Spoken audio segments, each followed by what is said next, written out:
अक्षरमहं पुरुषोत्तम दासोस्मि।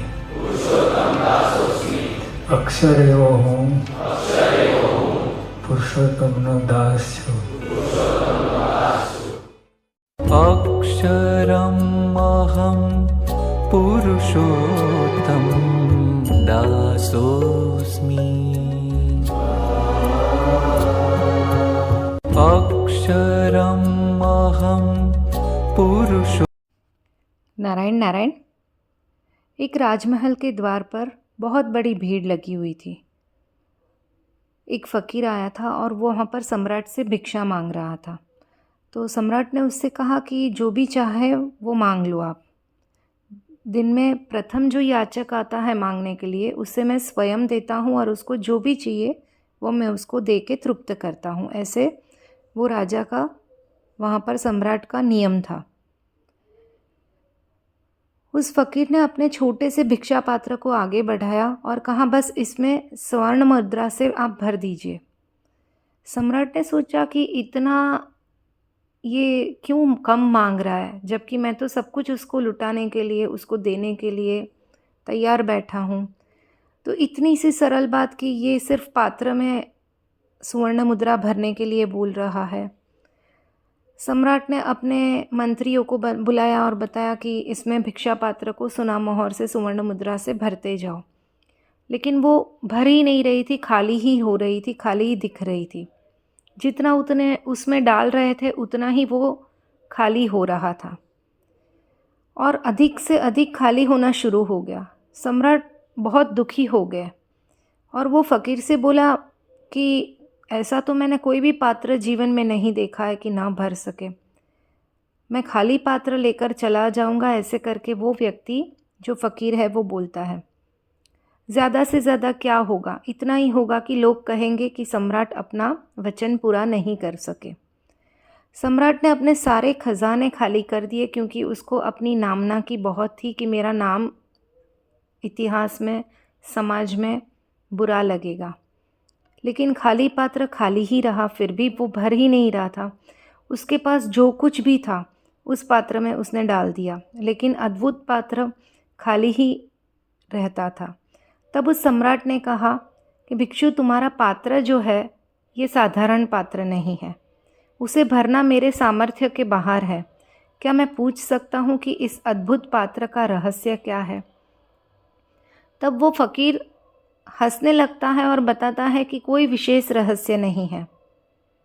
मैं तो यहाँ से निकल रहा था और मनुष्य की खोपड़ी मुझे मिल गई और उसी को मैंने उल्टा करके भिक्षा पात्र बना लिया है। मनुष्य की खोपड़ी कभी भी भरी नहीं, इसलिए यह भिक्षा पात्र कभी भी नहीं भरा जा सकता है।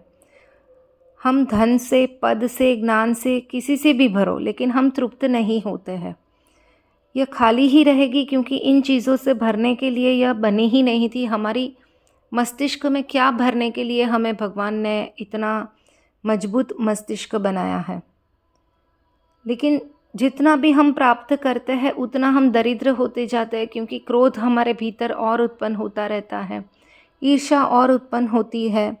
जबकि यहाँ ये जो मस्तिष्क का पात्र है वो परमात्मा के लिए है। हृदय की इच्छा कुछ भी पाकर शांत नहीं होती, क्योंकि हृदय तो परमात्मा को पाने के लिए बना है।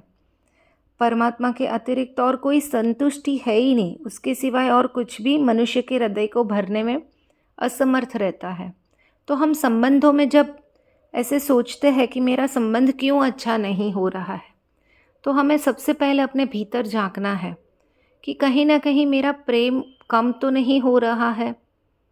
सामने वाला व्यवहार जो भी हमारे साथ कर रहा है, चाहे वो हमें चीटिंग करे, चाहे हमें वो अपमान करे, चाहे हमें वो तिरस्कार करे, अपशब्द बोले, वाणी का दुर्व्यवहार करे, लेकिन क्या सही मायने में मेरे भीतर से उसके प्रति प्रेम उत्पन्न हुआ है?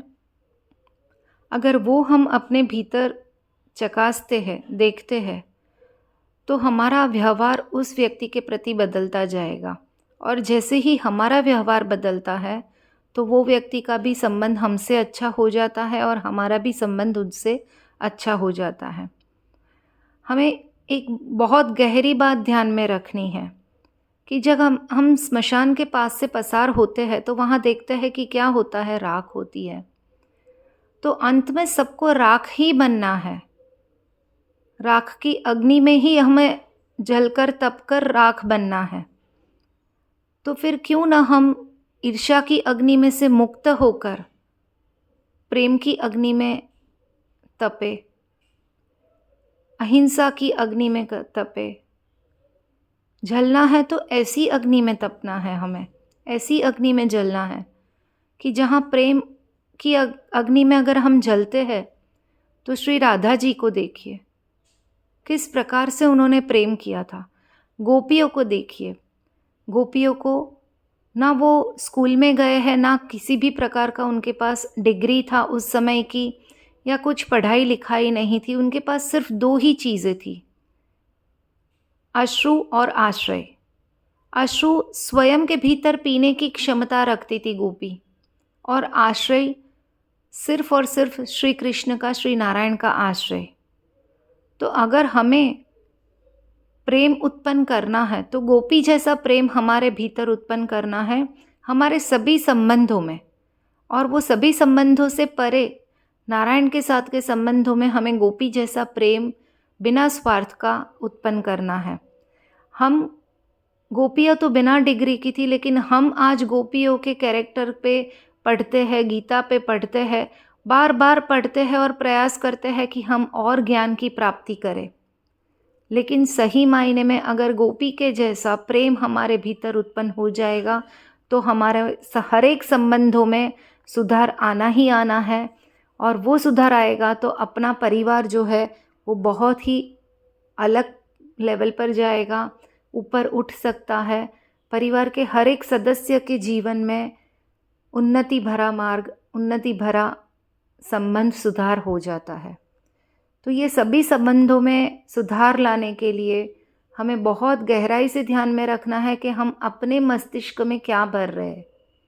ईर्ष्या, क्रोध, अपमान क्या भर रहे हैं, कि सिर्फ और सिर्फ नारायण रूपी नाम भर रहे हैं, बिना स्वार्थ का प्रेम भर रहे हैं, सत्कर्म रूपी प्रेम भर रहे हैं। ये हमें खुद को निर्णय करके हमारे संबंधों में आज से सुधार लाना है। नारायण नारायण।